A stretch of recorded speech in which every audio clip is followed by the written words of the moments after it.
Let's speak plainly. National debt is a lie. Not in the conspiratorial sense, not in the way grifters whisper about hidden cabals or globalist plots. No, it's worse. It's systemic. It's accepted. It's taught, and it's utterly meaningless.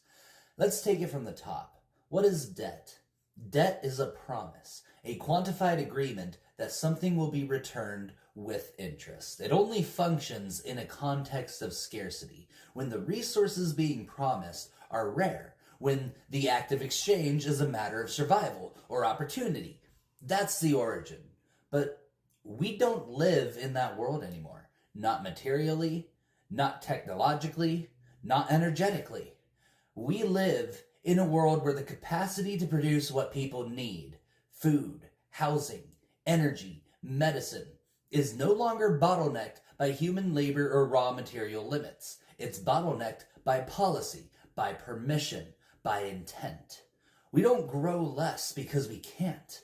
We grow less because we've decided some people shouldn't have enough. And debt is the language that excuses that decision.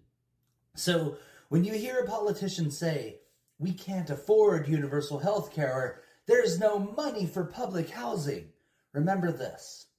We had no money during the Great Depression either. And yet, the moment war was declared, we mobilized steel, oil, logistics, and labor at a scale never seen before. Not because we found the money, but because we found the will. Jacques Fresco pointed out clearly, the capacity existed. The resources were there. The story changed, and with it, the machinery moved.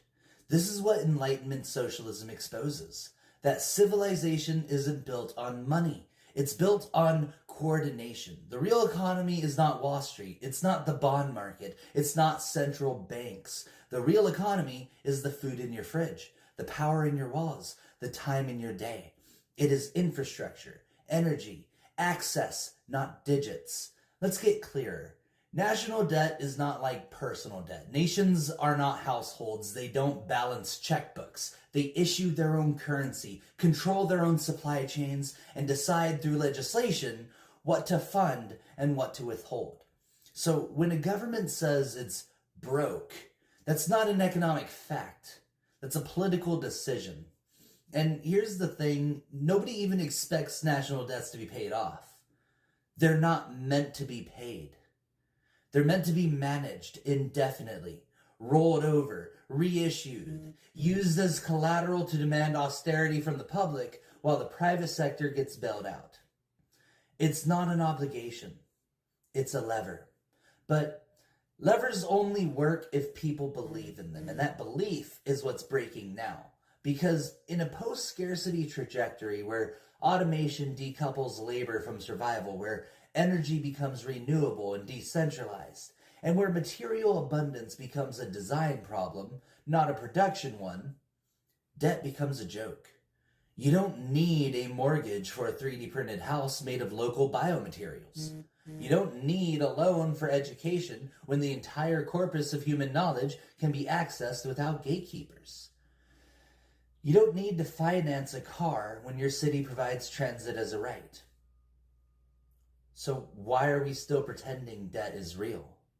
Because it justifies the withholding of access. It lets systems say, we could feed you, house you, free you, but you haven't earned it yet.